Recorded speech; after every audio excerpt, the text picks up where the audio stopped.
రెండో లక్షణం ఏంటంటే టీవీ బోధకులు, టీవీలో చెప్పే బోధకులు, యూట్యూబ్ లో చెప్పే బోధకులు ఎవరైతే ఉన్నారో వారు మాట్లాడుతున్నప్పుడు దాని వెనకాల ఒక మ్యూజిక్ పెడతారు. ఇది గమనించండి. అలాంటి రోజులు జాగ్రత్తగా ఉండండి. వాక్యం చెప్పడానికి మ్యూజిక్ అవసరం అంటారా? ఎందుకు పెడతాడు మరి? రెండు ఇన్స్ట్రుమెంట్స్, రెండు వాయిద్యాలు వాడతారు. ఒకటి ఫ్లూట్ మ్యూజిక్ పెడతారు. రెండోది వయలిన్ వాయిస్తారు. సంగీతం ఉన్న ఒక ప్రత్యేకత ఏంటంటే సంగీతంకి శరీరం స్పందిస్తుంది. బయట ఊరేగింపు వెళ్తుంది, ఫుల్ సౌండ్. చిన్నపిల్లడు చూడండి, ఆడికి పాట ఏంటో తెలియదు, పాట అర్థం అవుతుంది, ఆడిలా ఊగుతాడు.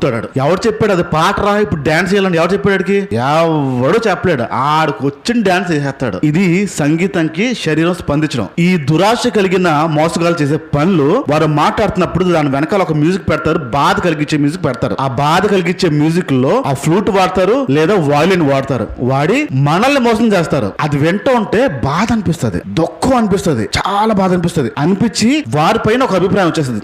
ఎంత బాగా మాట్లాడారు, ఎంత బాగా చెప్పారు. వాక్యం చెప్పడానికి సంగీతం సంబంధం లేదు, దాని వెనకాల మ్యూజిక్ పెట్టాల్సిన అవసరం లేదు. కానీ దురాశ కలిగిన వ్యక్తులు చేసే పనులు దాని వెనకాల ఒక మబ్బి పెట్టడానికి చేస్తారు ఈ పనులు.